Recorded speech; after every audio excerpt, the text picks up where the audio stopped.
Together we learn, together we grow, together we heal, together we flow. Be cool, every teacher, every school. Be cool, every teacher, every school. Be cool, every teacher, every school. Be cool, every teacher, every school. Be cool, every teacher, every school.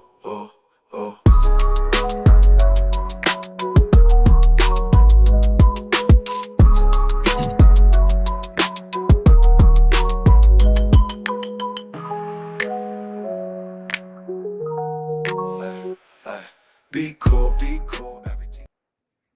Good evening, everyone. My name is Todd Scholl. I serve as the lead learner for the Center for Educator Wellness and Learning. We call ourselves Cool, and you can find out more about our center right here on the website, cool.us. That's CEWL.us. And there you can find all kinds of information about what we do at Cool, which is to improve the inner and outer lives of educators. And one of the ways we do that is by, when we talk about inner lives, we talk about nutrition and wellness and exercise and things of that nature, taking care of our physical bodies and our mental health. And one of the folks we've partnered with is an amazing person. Her name is Audrey Calianos, and she is the director of onboarding and a registered dietitian at a company called Dietitian Live. And she has done a series of work for us, some videos, and you can find her work at cool.us/bites, BITES. So cool.us/bites. You can find all of Audrey's work that she's done for us there. But tonight, we are super lucky that she has agreed to be a guest on our show to talk about linguistic neuroplasticity, which sounds kind of crazy, but I think she's going to break it down for us. And I want to welcome Audrey to the program tonight. How are you, Audrey? I'm doing absolutely spectacular. I'm happy to be here. So you've done a number of sessions for us, and you in person and online. And when we talked about tonight's topic, I know you were really excited not only about the topic, but some of the research that you had, that your company is kind of maybe going to put out there at some point, and we'll get to that. But is there anything else you want to tell our listeners tonight about yourself? Ooh, about me. Yeah. It's such a funny, I always am like, oh my gosh, like in these moments, I have a second of like, wait, who am I? What do I do?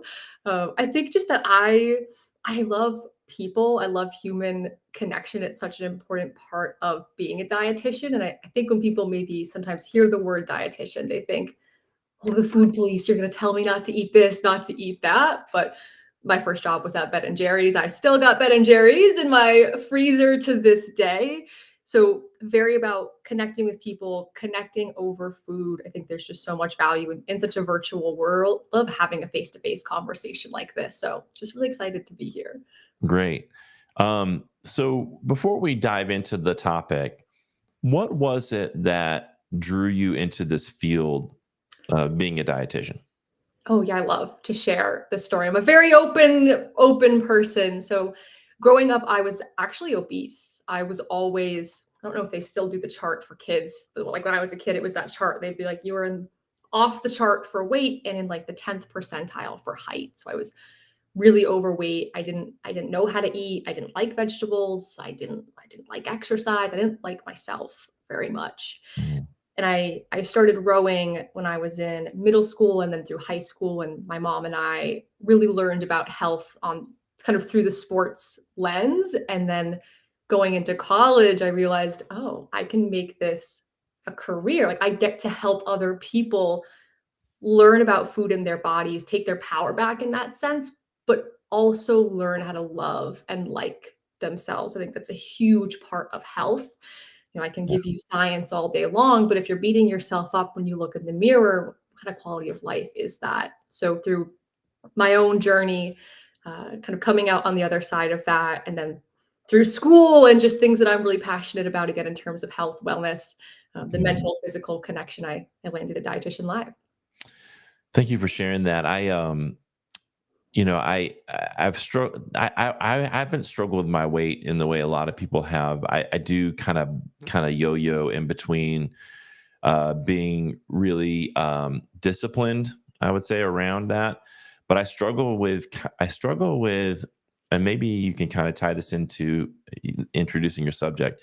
I struggle with this sort of inner narrative when I get into that mode of, okay, I'm gonna eat a lot of protein. I'm gonna watch my macros. I'm gonna really be disciplined about what I eat and make sure I track things. And then when I kind of quote unquote fall off the wagon and go and have a half a pizza or a whole pizza sometimes, and a few drinks and dessert or whatever, and then I kind of can double down on that bad decision for the whole week, or let's not say bad, let's say unskillful maybe Mhm. decision for the weekend.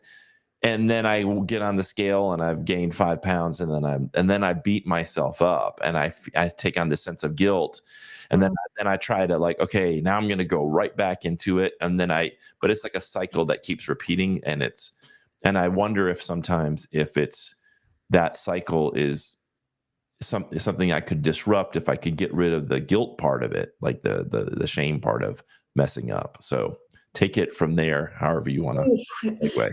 100%. I do want to call in the fact that you are even aware of your inner narrative is huge. I think a lot of us sometimes aren't even aware, right? Like, what are we thinking or truly feeling in this moment? So, being aware of the narrative, being able to name those emotions is huge. I also am going to give anybody's watching, I think maybe he just lost his No, connection. Ah, there we go. I'm like, I think, okay, you're good. You're good. Okay. I'm like, oh, yes, he so, just sorry. So what I'm gonna do is when you start talking, sometimes I feel like cool. if we're not gonna go back and forth, I'll just make you full screen so people can Oh, see thank you, my the friend. start of the screen rather than worrying about this face being on there too. So Love it. yeah, It was totally fine. Thank you for the clarification. yeah, yeah. So you're spot on though. I think a lot of us find ourselves in a cycle of I want to lose weight, right? Okay, let me eat healthy, do make some changes, but then maybe we kind of taught to use your words like fall off a little bit, make a mistake, beat ourselves up, and then this cycle kind of repeats. Part of this is because our brain likes patterns, right? Like you have this cycle of A leads to B, leads to C, leads to guilt and shame, which maybe this isn't the pattern that you or that maybe somebody who's listening wants, but for some reason your brain is sticking in this cycle because it knows, okay, I overeat, I don't feel good. We repeat this cycle that feels really safe. So we 100% though do have the ability to not just disrupt the pattern, but to really create a new pattern. I think about this like a jungle, or if you're walking through a forest, or if you guys are hikers, right? Like you're walking through a jungle or a forest, there's a nice path that's been patted down by you walking it over and over and over again. It's kind of how our brain works too. If you look around right now, right, it looks like, well, I don't know where else to go. I don't know how to get out of this cycle. But through linguistic neuroplasticity, specifically that neuroplasticity piece, that means that our brain has the ability to change. It's changing and growing all the time. We're not just stuck on this one path in the woods. We actually have the ability to start like paving, cutting down, stomping down a new path in the woods. And the more that you walk over this new path, you'll notice, oh, the old path is starting to grow in. And to solidify this new path, it takes consistency. It takes, a solid goal and understanding of where you're going, and continuing to walk over it. But eventually you will pad down a new path and the old one will have grown back. And our brain works the same way. That's really interesting. And we when we do mindfulness retreats, we talk about that too. That we have this sort of built-in negativity bias, and our sort of default mode is to do a lot of ruminating, and in order to sort of change that pattern that we're all sort of built with, to change that default state, we have to train the mind to come back to the present moment. And that's what mindfulness really is all about, is about getting out of that time travel mode of ruminating about your past or worrying about your future and coming back here. But that requires training, because we have, like you said, these habitual patterns and these neural pathways we've developed that we just do by default. And so I love the idea that when it comes to nutrition, that if there's a similar type of mechanism taking place. Yes. And to give the full definition of the term linguistic neuroplasticity, so those that are listening, linguistic is referring to language, our thoughts and our words, and how do you use your thoughts and your words, neuroplasticity, to change the way that your brain works, to build that new path. So what my company does is we blend medical nutrition therapy. You can think of this as like traditional dietetics, right? Like your food groups, or treating disease with nutrition, traditional dietetics. We blend that with subconscious rewiring through the linguistic neuroplasticity. We're tapping into the subconscious because some of these patterns, they're very habitual. You think of your subconscious mind, think of your autopilot decisions, like backing out of the driveway, or I use the car example. If you're driving and you're like, whoa, like, wait, how did I get here? I don't even remember driving here. Like when your body just operates on autopilot, sometimes we have autopilots that are helpful for our health or unhelpful for our health. So kind of using Todd's example from earlier, if our autopilot is, okay, like get really disciplined and excited, and then we make a mistake, we beat ourselves up, we feel bad, repeat. Well, that's the autopilot path.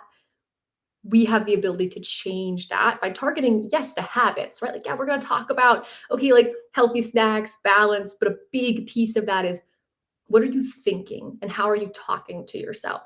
Because actions are kind of the last thing. If you think thoughts, words then feed into and create action. Every action that we take starts with a thought. So when we're thinking about our health, got to be thinking about what we're thinking about. So give me an example of how I would, if you were working with me or someone like me, how you would reframe that sort of inner narrative in a way. What would be the new sort of pathway to take? Ooh, I'd have to ask if you're open to sharing, Todd, and you're welcome to Totally. make something up. Thinking about, like, tell me a little bit more about what that inner narrative is, what it sounds like. So I am the type of person that this is my narrative, Yes. is when I'm going to cultivate a new habit, whether it's working out or eating in a way that's going to um it's going to get me to a weight that I'm happy with, and sort of support my weightlifting and exercise. So when I'm doing that, I feel like I have to be almost religious about it, where it's almost like it's like it is here's the rule and you can't break the rule. And Yeah. then what ends up happening is I can sustain that for a while, maybe weeks or even months. Mhm. But then something comes up, like I go on a vacation and I'm like, I'm gonna have a few drinks, or I'm gonna have whatever food. And then it's like, and then I tell myself, when I get back, I'll get right back into it. And then a lot of times I don't get right back into it.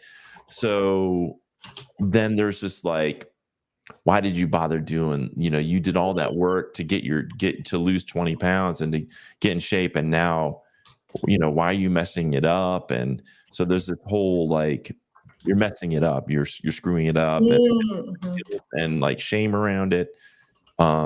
It's not like an intense guilt, but it's like I'm beating myself up for not continuing. It's almost like feels like I climbed a mountain and then I allowed myself to slide back down it, and I'm like, God, now I have to climb it again. So I guess that would be what's going Yes. on. And to clarify for our audience too, I feel like maybe when I say like beating yourself up, or Todd says it, maybe like you just said, right? You're like, well, maybe I'm not beating myself up. So when I work with my clients, a lot of times I tend to say, is the language that you're using helpful or is it unhelpful? You can also use positive and negative, but sometimes people that feels a little bit intangible, like, is this helping you or is this not helping you? Is a really good way to think about it. So if you're sitting at home, like thinking about the way you speak to yourself, like think about what you're working towards. Is what you're saying and thinking helping or not helping? Uh, so it's kind of like where I like to start, right? Like think some of the things you said, Todd, were like piquing my little my little language flags up. What we look for is, right from the outside looking in, I would help to draw your attention maybe to some of the things that you said, asking about how does this help you? How does this maybe not help you? Um, and then we would take some time, and I can't give too many details. We have our process currently, Right, right, the specific, oh my gosh, the the details are currently patent pending, which is really, really exciting. But it's right. about bringing, I can say, bringing awareness to what you're saying, unpacking it, and then we have a process we walk our clients through of, okay, well, how do you shift this to something that's going to help you, to something that feels authentic to you, right? Like, I'm not going to have you if walk and be like, everything Right. is perfect, I feel amazing. Like, that might not feel really tangible for you right now, but what's an authentic something that you can say to realign with the direction you want to go? Yeah, I think for me, part of it as I get older is seeing these patterns emerge. Like, the first couple of times you don't do that, you don't see it necessarily as a pattern. Mhm. And now I see the pattern. So then I'm like, okay, how do I disrupt this pattern effectively? Instead of just continuing to do the same old thing, which is, go right back up to, and I don't mind telling people, go right back up to 210, 215, and I've got a gut hanging over my belt, and my belt, my pants all of a sudden are like, I'm pulling the thing. I'm going to get it button to, then I'm disciplined for 2 or 3 months, and I'm feeling much better about it. It's like, how do I disrupt that pattern of continuing to go back and forth, or find like this healthy, maybe middle way of Mhm. enjoying and indulging from time to time As you without should. feeling like, oh, I've screwed everything up and now it doesn't matter anymore. And typically when you get into these phases and you're getting ready, you're feeling really motivated, right? Like feeling the discipline kind of in that flow. What's like your goal in that moment? What's driving you? I mean, I do think like being healthy, like being well and feeling good in my body, like feeling Mhm. like I can bend over and put my shoes on or take off my socks without like going, like that. That's part of it. Also, like being able to go to the doctor, and when I have my cholesterol screened, the numbers look better, and I feel have a little more confidence around my health. But I would be lying if I didn't mention that I also just want to look in the mirror and be confident in what I'm looking at, and feel good about like not having to constantly suck in my gut. 100%. And it's really cool to hear, Todd. You have a nice picture of goals, right? I get a lot of clients that come in and they're hyper focused on, I want to lose 20 pounds. They don't think or see, I help them to think or see outside of that. So that's kind of the first step, is having a deeper goal, a why for what you're doing.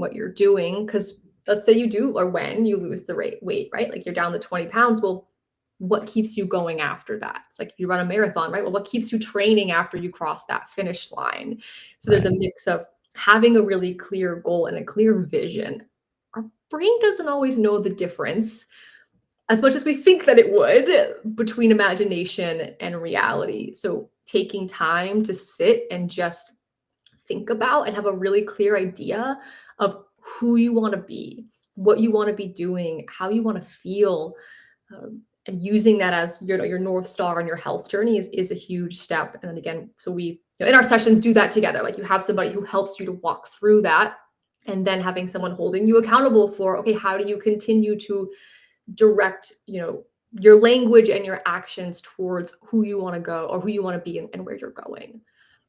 I want to ask you a question. As I don't know if it's really directly related to the topic of our conversation, but you had mentioned it in our pre-conversations about GLP-1s. These are becoming a big deal. A lot of people are hearing about, and for those who aren't aware of what a GLP-1 is, like Ozempic, I think, is one, and Mounjaro and Wegovy and different drugs that essentially, I don't understand the mechanism, and maybe you can share with that, but essentially allow people to lose a significant amount of weight with just injecting this drug. What are your general thoughts about those? And yeah, just what are your thoughts on that as a dietitian? This is a great question. I feel like my friends and my family ask me this all the time. So for those that don't know, typically a GLP-1, so a lot of them work in different ways, but the majority of them, they slow down the rate at which your system digests food. So then you don't eat as much, you're not feeling as hungry because the food is in your system a little bit longer. So then you eat less. They also influence the way that you break down and metabolize your food as well, help your body be a little bit more efficient in that sense. So I'm very GLP-1 neutral. You know what I mean? Like when I think about my clients, I want to be their number one ally and be in their corner. So I would rather, really support someone through their time on a GLP-1 than swing way too far either direction. But I think my biggest thing is being sure that you do have support. Like as a dietitian, maybe I'm a little bit biased, but I think if you're going to be on a GLP-1, having a dietitian and or a therapist, someone that you're talking with really regularly about how you're feeling and what you're doing, because these medications can be really, really helpful and they are really helping to change people's lives.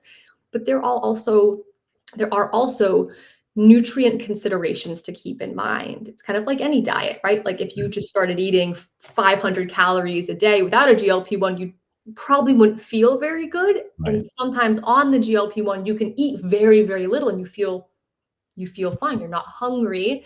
But like as a woman, I'm in my late 20s now. Bone density is something on my mind. In your 20s, you're building your bone density up. Well, if you've got somebody in their 20s who's on a GLP-1 and they're not eating a lot and maybe they're not really exercising, they're just taking this medication, they're losing weight, that's great. But they're also then not building really bone density in really crucial years if they're not also eating enough and doing strength training. So it's always my take on it is I think there's some people where it really is, life changing can be a big help, but like anything in moderation and being sure that you have a support system, someone to help be sure that you're still taking care of yourself and of your health if that's the route that you choose. What is your understanding? I've heard different things, and you never know what to trust. So in social media, what is your understanding of say someone goes on it? Say someone wants to lose 30 or 40 pounds, and they take Ozempic for a couple of months, and they lose the weight. Are they able to go off of it, or is there some type of like sort of need to continue to be on it on an ongoing basis because otherwise it will definitely rebound, or there's some type of rebound or going Mm, off of it effect? I think it's very person to person. Like I've heard like there's data that shows, I think you could find a study that shows either side of this, right? But I think that's part of why when you're taking it, if that's the route that you choose, like being sure you have somebody who's there to help you learn along the way, right? Like understand how to change your habits, how to change how you're treating yourself and how you're taking care of yourself, maybe is a better way to put that. Like, are you making time to slow down and sit and eat breakfast? Or are you always eating at your desk or skipping breakfast or running around or like those pieces of our health? So being sure you have somebody who's there to help you set something up so that if you reach a point where you do want to go off of it, you have behaviors in place, a new lifestyle, and that GLP-1 was a tool on the journey. But that way, when you take that piece out, there's still support for your body that continues Right. the momentum. Right. Yeah, because it's kind of like that thing where I think people will go on a diet. They'll have a goal to lose, say, 20 or 30 pounds, and then they get there, and then all the discipline that they had, they think, okay, now I've reached the goal, and then slowly but surely they start to go back to the habits that got them to where Yeah. they were overweight before. I've noticed that before in me, because it's really exciting to step on the scale and you're making progress. What's not exciting is get to the goal and you keep getting on the scale and it's the same weight. That it's harder to see to be enthusiastic about, maintaining, I guess, is that hard part for me. And health is more than just weight as well, right? Like you could have there are studies of people maybe who are a healthy BMI and someone who's technically maybe an overweight BMI. But if the person who's overweight is lifting weights and exercising and eating really well, and the person who's a healthy weight isn't moving their body at all, isn't really paying attention to what they eat, but you do blood work or you look at their long-term health outcomes, and the person who maybe weighs 10, 15, 20 pounds more, but is, moving their body and taking care of themselves in a different way, have different outcomes. I think remembering that health is so much more than just a number on the scale. I always encourage you, when you think about losing weight, I'm gonna zoom out here for a minute. So think about the idea that focus is singular. You never hear people being like focuses, foci, right? Like focus is singular. If you're only focused on losing weight and what you're losing and what you're getting rid of, you're missing out on, oh, what am I gaining from this? Like, you're going to lose 20 pounds. That's amazing. Like, it's a great goal. Like, that's a really worthwhile thing to work on. But what is that going to bring into your life? How are you going to feel different? How are you going to show up different? Like, can you tie your shoes down? Can you get on the floor with your grandkids? Can you carry the grocery bags in and the baby carriage in, right? All at once. Not that you have to do that, but if you wanted to. So really putting your focus on not where you're lacking or what you're letting go of, like let go of what you're letting go of, but put the focus on what you're grabbing onto and stepping into as you go forward. Yeah, that makes a lot of sense. And it kind of ties in with that neuroplasticity is what is the conversation you're having with your head in your head?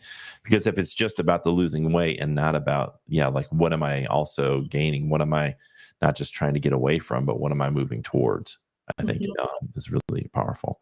Um, I wanted to give you an opportunity to talk about Dietitian Live since you're their onboarding director, and and also talk to educators about who might be interested in connecting with a dietitian because for a lot of them, I mean, we have Blue Cross Blue Shield here in South Carolina, and I think folks may not be aware that that can be part of their benefits. Can you talk a little bit about that part of it, and then what Dietitian Live does in particular? Yes, 100%. So I encourage you guys, if you have Blue Cross Blue Shield, I mean, obviously I'm going to recommend you come check us out. I really love my company. What we do is extremely unique.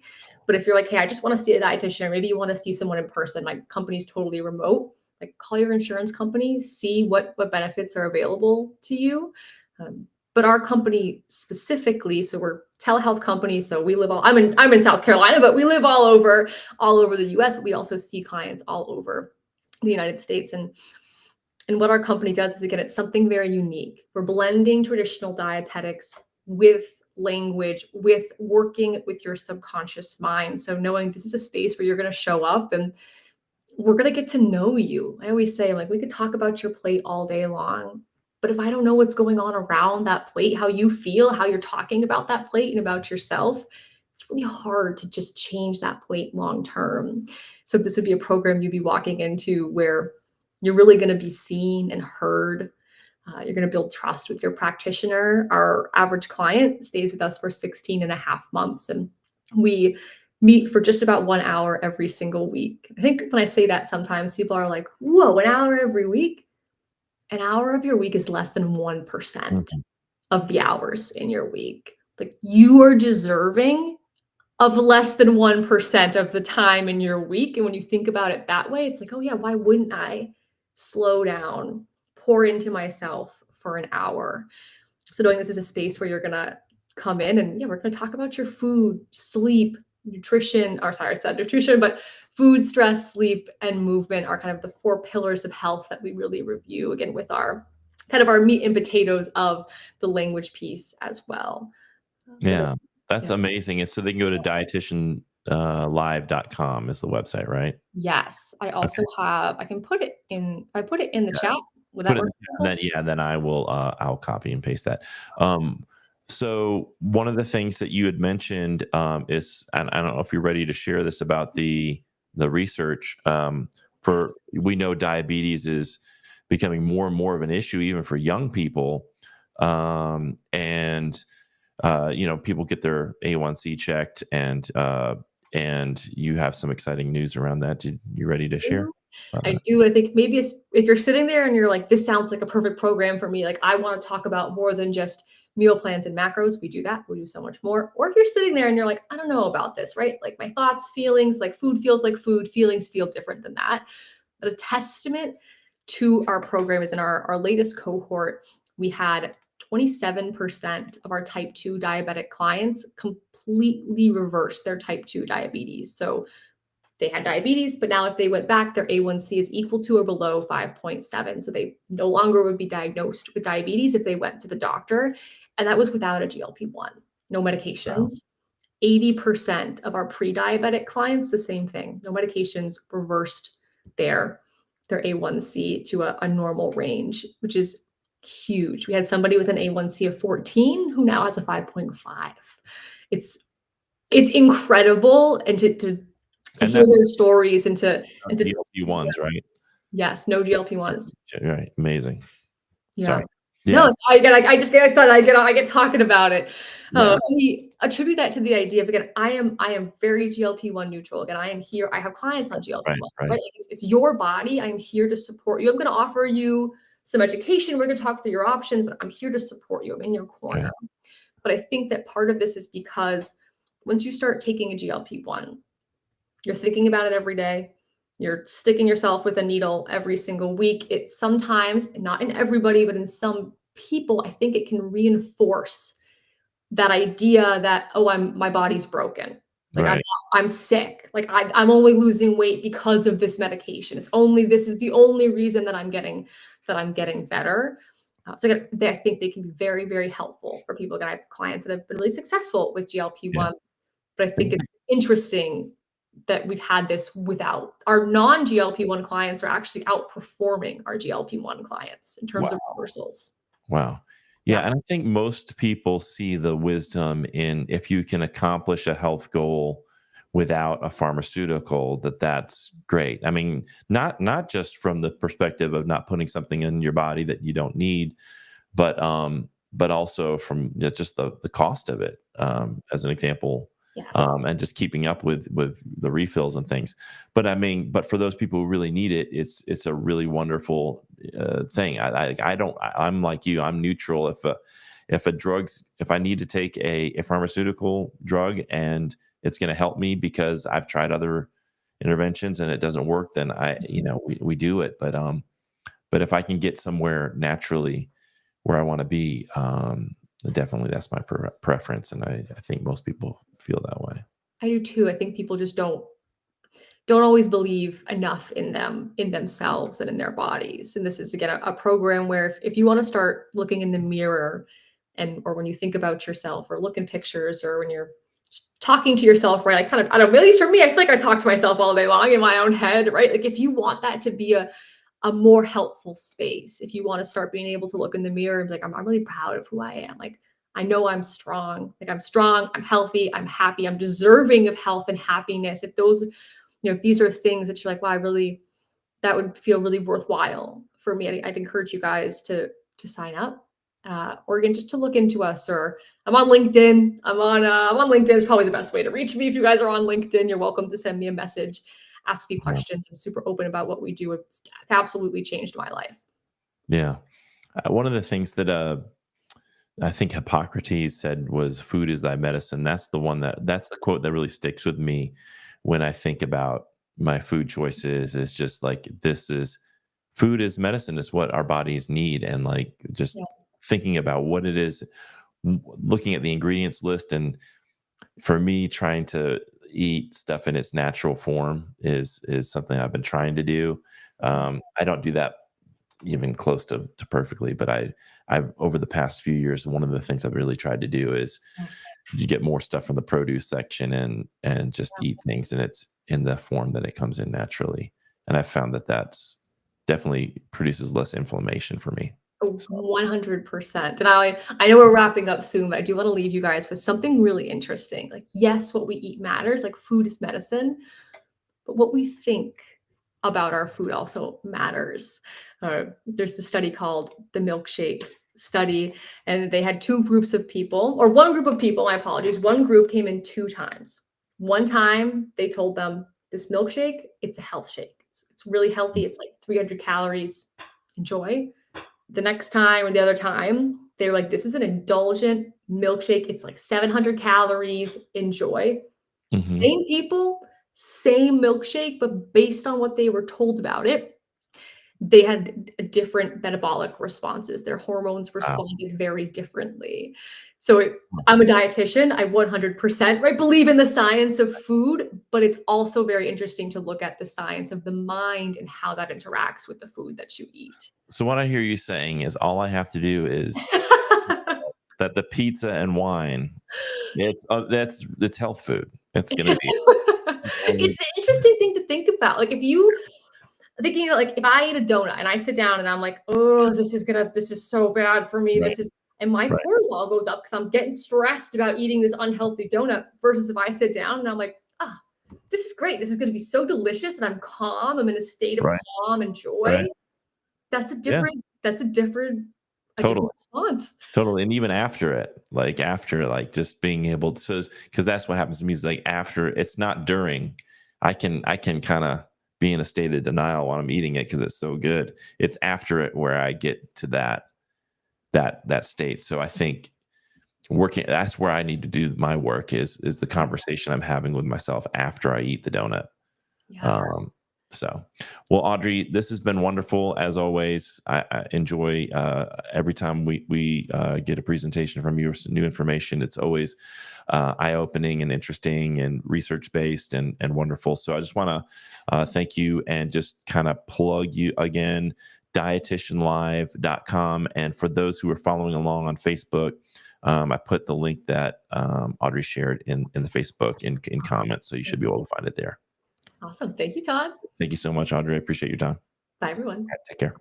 All right, everybody. That was Audrey Calianos, and you can find more of her work on our website at cool.us/bites. She did some recipe videos, and we have done live streams in the past, and just want to encourage you to check that out.